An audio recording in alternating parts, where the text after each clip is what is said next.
सर्वांचं खूप खूप स्वागत। आज मी तिखट मिठाच्या पुऱ्या बनवणार आहे। ह्या पुऱ्या तुम्ही कधीही कोणत्याही वेळेला बनवून खाऊ शकता।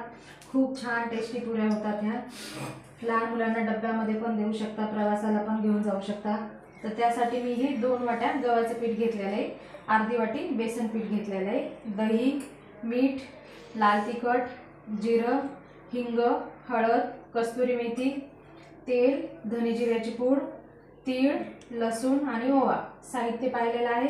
रेसिपीला सुरुवात करू। तर गव्हाचं पीठ मी हे चाळून घेतलेलं आहे। त्यामध्ये अर्धी वाटी बेसन पीठ, चवीनुसार मीठ, हे लाल तिखट, हळद, हिंग आणि कस्तुरी मेथी पण हातावर चोळून घेतलेली आहे। कस्तुरी मेथीमुळे पण आपल्या पुरीला खूप छान चव येते।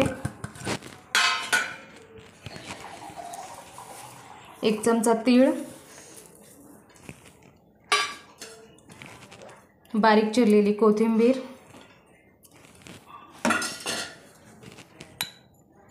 धने जिऱ्याची पूड आणि ह्या साईडला मी लसूण, जिरं आणि ओवा असा कुटून घेतलेला आहे खलबत्त्यामध्ये। लसणामुळे पण पुरी खूप छान म्हणजे चव येते। आणि आता यामध्ये हे सगळं मीठ असं पिठाला हे मिक्स करून घ्यायचे साहित्य।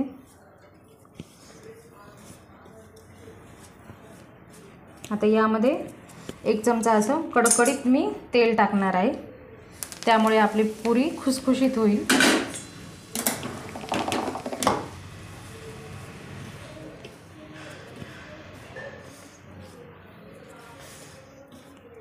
आता हे तेल पण पूर्ण पिठाला मिक्स झालं पाहिजे।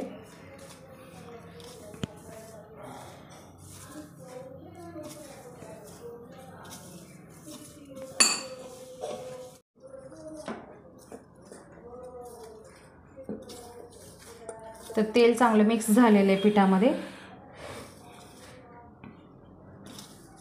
आता यामध्ये मी 2 चमचे दही टाकणार आहे। तुम्हाला जर आवडत नसेल तर तुम्ही नाही टाकलं तरी चालते, पण दह्यामुळे पण छान होते पुरी। दही पण पिठामध्ये चांगलं मिक्स झालेलं आहे। आता यामध्ये मी थोडं थोडं पाणी टाकून याची घट्ट कणिक करून घेणार आहे। आपण जशी चपातीला भिजवतो त्यापेक्षा थोडीशी घट्ट करायची।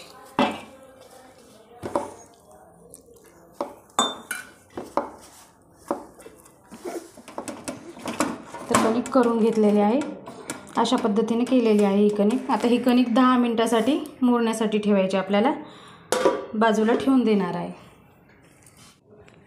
10 मिनिट झालेले आहेत, पीठ छान मुरलेलं आहे। आता याला थोडंसं तेल लावून परत एकदा मळून घेणार आहे। छान मसाले म्हणजे पूर्ण स्वाद उतरतो मसाल्यांचा, त्यामुळे पीठ थोडंसं 5-10 मिनिट मुरून ठेवायचं।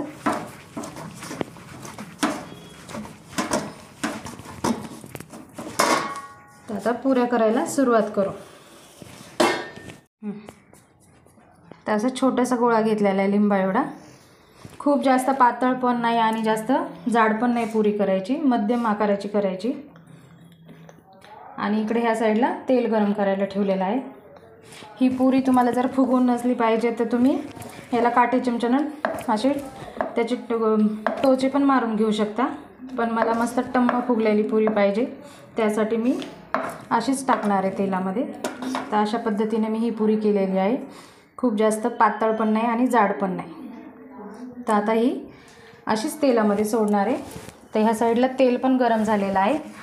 तेल पण म्हणजे जास्त कडक तेलात नाही टाकायची पुरी, नाही तर मग नुसती फुगल्या जाईल पण ती आतमधून कच्चीच लागेल। त्यासाठी तेल एकदा कडक करून घ्यायचं आणि मीडियम गॅसवरच पुरी तळायची।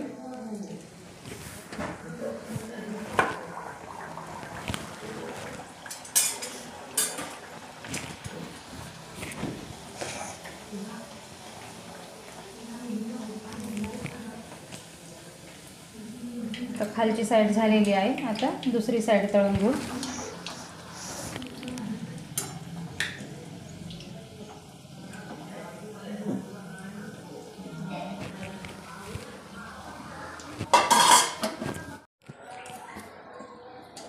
तर दोन्ही साईडने मी ही पुरी अशी तळून घेतलेली आहे। तर खूप छान अशी पुरी झालेली आहे तयार, बघू शकता। आणि किती छान अशी टम्म फुगलेली आहे। खूप छान स्वादिष्ट पुरी लागते ही। नक्की तुम्ही या पद्धतीने एकदा ट्राय करा। आता ही पुरी तळत होती तोपर्यंत मी दुसरी पुरी पण तळून घेतलेली आहे। तुमच्या जर पुरींचे सारखे आकार येत नसेल तर तुम्ही एखाद्या डब्याच्या झाकणाने किंवा आपल्या रोजच्या वाटीने सुद्धा कट करून घेऊ शकता। तर ही दुसरी पण पुरी माझी तयार झालेली आहे। ही पण त्याच पद्धतीने मी तेलामध्ये तळून घेणार आहे।